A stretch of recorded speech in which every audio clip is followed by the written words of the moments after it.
Hi everybody. Okay, so this is part 3 of our advanced techniques demo. Okay, so on part 1 I handled most of this logo, all the different changes, how to make it print ready, and how to put it on backgrounds for clients. Part 2 I primarily worked in curved text, but I also promised to show you a technique for making a vintage label like a zigzag or a scallop edge. Okay, it's actually really easy and it's really quite fun. So let me get into Illustrator. Let's zoom in.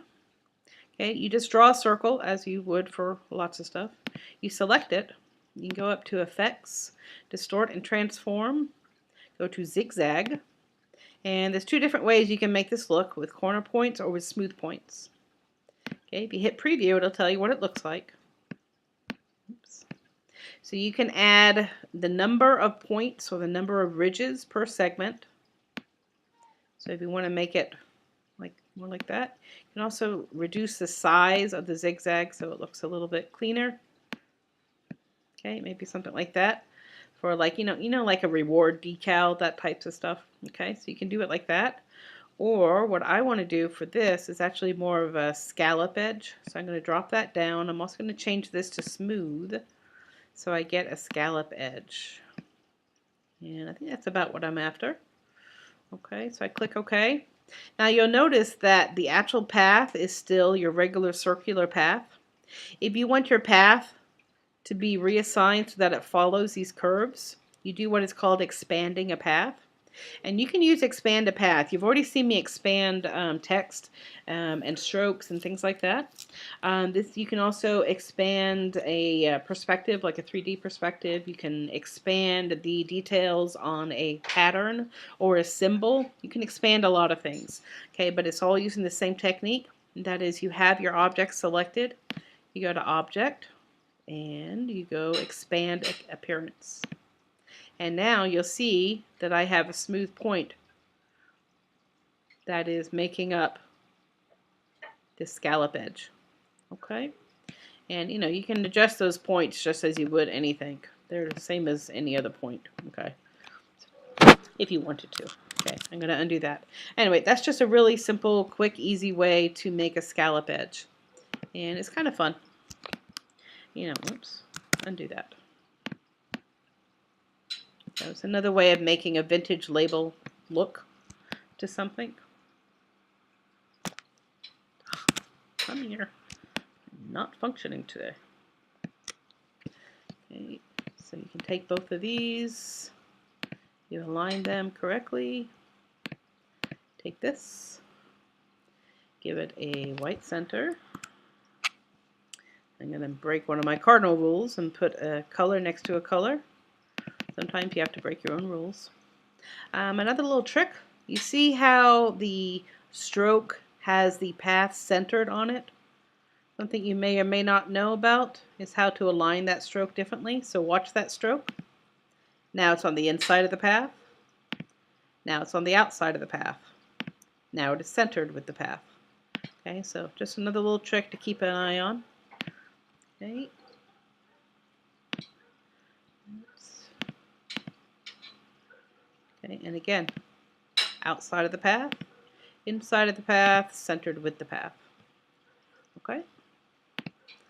All right, so it's just a little technique you guys can play with. Okay. All right, now keep in mind that if you do something like this, when it comes to making a monochrome label, it makes it a whole lot more difficult, because then you have to decide, well, okay, if this becomes black and this becomes white and this becomes black and this is white, does that still work for my text, for instance, or for my inside graphic or whatever? So it just makes it a little more challenging. You need to work in pure black and white before you add any color.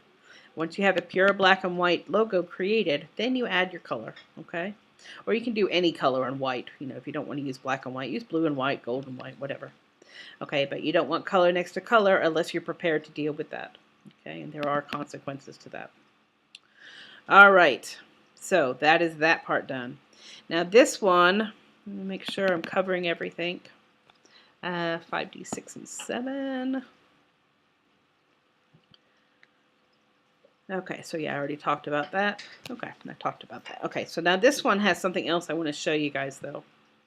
When I was creating this logo, You can obviously tell that I used something like Arial or Arial Black, and then I adjusted each one of the letters to have the size and the dimensions that I wanted it to have. In doing that, I have these tiny little spaces, which don't look too terrible when you look at it this size. But if you scale this down, you can see how it starts to lose definition on those letters. So what I'm going to do is hand adjust these spaces so that they're a little bit cleaner. Okay, and I'll show you guys how to do that. Also on this font, I've already done create outlines for the type, but before I did that, I also went to round corners here, so that instead of all these edges being nice and sharp, they all have rounded edges now. So I went to round corners. After I did round corners, I also went to object and expand appearance. Okay, same as I just did on that scallop edge, it would do the same thing here. Okay, before you expand appearance, the path is still squared off, just like the original letters would have been. After you do expand appearance, the paths now match those curves. Okay, so it's just another little detail. I just wanted curves on these corners. I didn't want it to look really hard, mostly because the name and the type of humor and company that this is kind of lent itself to that. Okay, I think I even did the same on here. I did, yeah, I thought I did. Okay, so I have created my text. I have expanded it and stretched it, which I would not normally do, but for this type of a logo, it was appropriate. But normally I would never recommend for you guys to scale your logo or scale your font in this way. Just for something like this, it can work okay for you. All right, and now, oh, and I have also done outline, type, create outlines. And I have consolidated any stroke that I may have had with my fill using my Pathfinder tool of Unite, and I have got those into single objects. Now something else that you might want to know about is that, for instance, if I wanted to adjust this to be like a skinnier looking font, instead of having to hand adjust each individual letter, I can also give it a white stroke, for instance.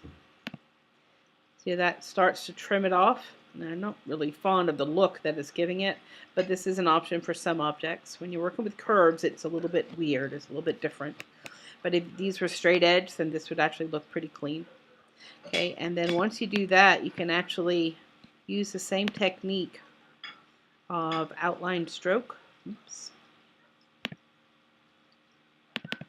You can ungroup the stroke and the fill, and you can actually just delete. Whoops, sorry. Also, before you delete, you have to do Pathfinder divide. Then you have to ungroup.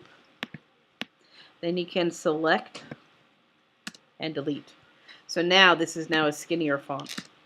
Okay, so it's just a little shortcut that occasionally comes in handy.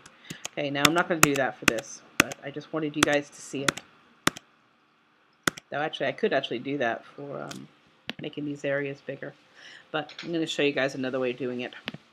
Alright, so now we're back to the letters that have been expanded, the stroke and the fill, and outlined and all that good stuff. So now I have an object that happens to look like an A. Doesn't necessarily have to be an A, but it is.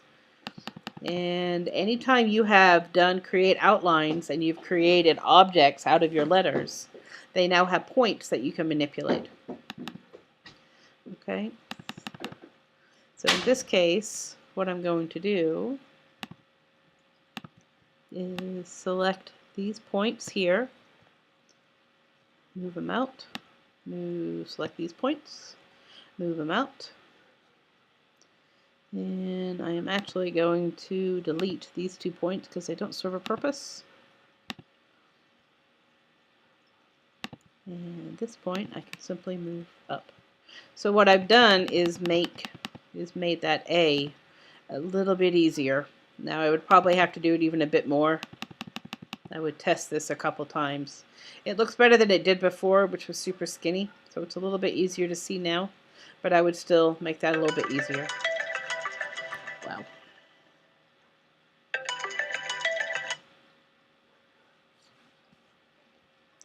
Okay. So again, Just keep in mind that you can edit any one of these fonts as an object just as you would any other time. So, all right. Now, next thing I want to show you guys is how the dog, let me lock these layers. I don't need that either. How this logo has two different layers. One is the text. Hello. Oh, hang on. I probably did not put that on the right layer. Ah. See what happens when I do this too quickly. Where is this stuff? It's on Odessa label. Okay, hang on. Sorry about this, guys. I'm going to grab all this, copy, cut. That. I'm just going to grab the dog, cut, and put it on that label, on that layer. Okay.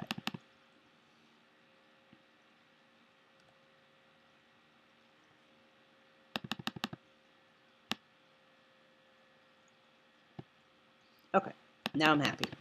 All right, so what I wanted to show you is that I had all my text on one layer, and I had the beagle on another layer. So let me lock all these so they don't get in the way. Okay, so if I select my fat beagle text layer, you see it comes up with all the text, and you'll see how it's actually behind my dog's behind and tail. Okay, and if I just select this, it's only the dog, and it's the orange parts of the dog and his little nose. Okay, now just to show you guys another technique, remember how back on that Odessa logo I showed you guys how to make it print ready? I needed to cut this moon into the circle using compound shapes, or sorry, using Pathfinder tools. Okay, we're going to do the same thing over here. Right now, this looks like an orange object sitting on a layer on top of this gray object. What it really is an orange object with a white stroke. Okay, this is going to be a problem in print because every time you want to change this color, you're going to have to do the stroke and the object separate. You're going to have to make sure that the alignment is perfect, etc., etc. Once again, I am not going to trust the print shop to do this for me, nor is it their responsibility. So I'm going to take care of this myself. Okay, so this does not have a stroke. No, it does not. This does not have a stroke. Okay, this is simply an object. This is the only one that has a stroke, and it does have a stroke around all of it. Okay, so what I'm going to have to do is select that, go to Object, Path, Outline my stroke. Okay, and you see how it sits on the outside of that orange. It doesn't overlap it, which does make it a little bit easier. Okay, now I'm going to go down to my Pathfinder, and I'm going to divide. Okay, I'm going to ungroup. Now I'm going to select the orange fill of the dog's body, the white fill of that stroke, and my gray letter. Whoops, unlock that. And my gray letter. Okay, and I'm going to use my Pathfinder tools of divide. Okay, I'm going to ungroup. And then I'm going to come in here and I'm going to select the objects that I want to keep or delete.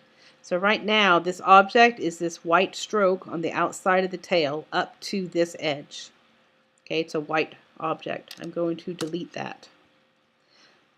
Now this orange object and this orange object I want to combine, and this one.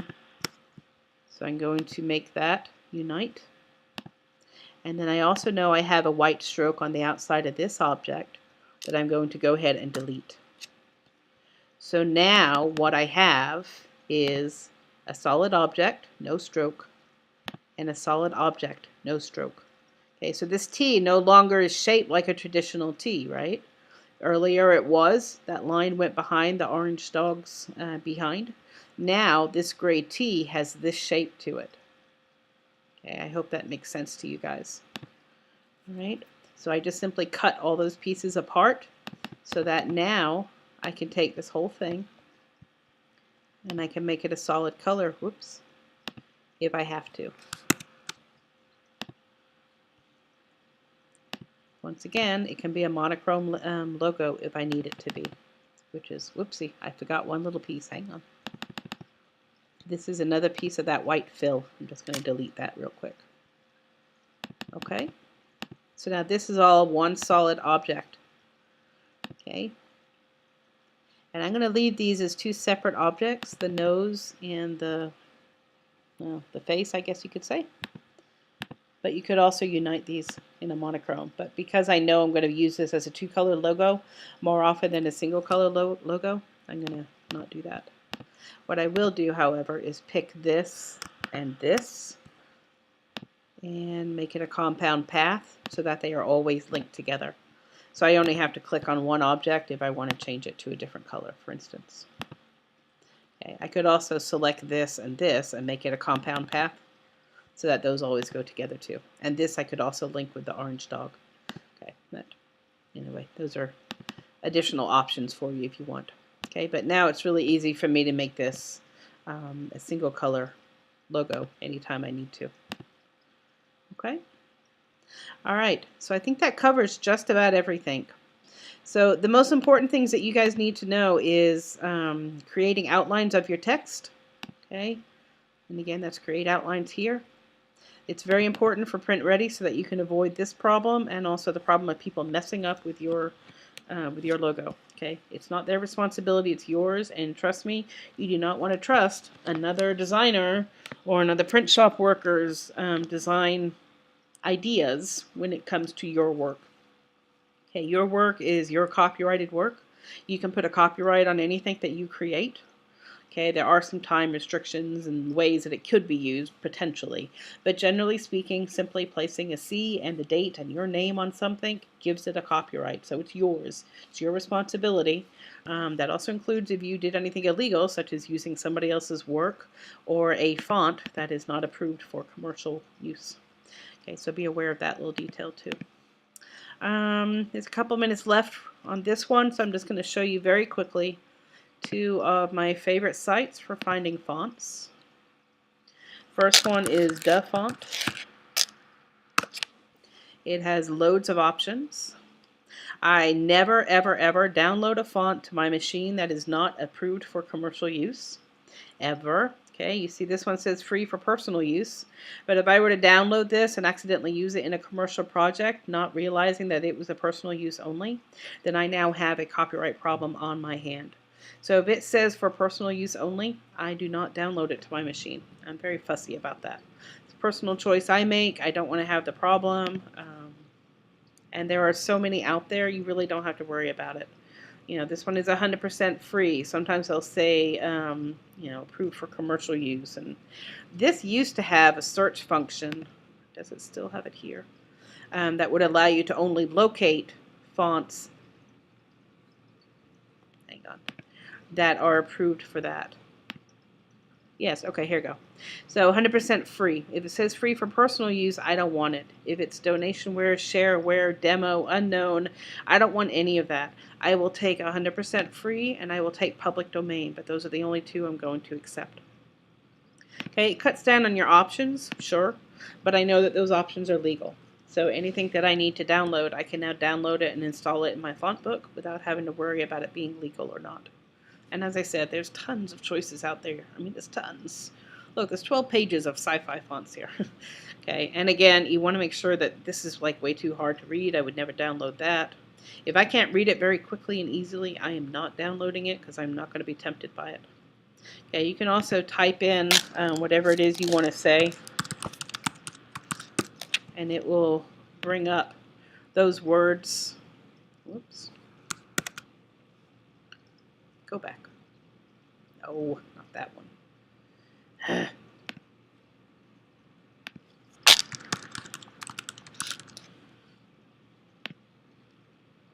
And it will show those words in whatever font that you have loaded up there. Okay, so it just gives you an idea of how to find it. Okay, this is my favorite website. Another one that's pretty good for finding fonts is called Font Squirrel.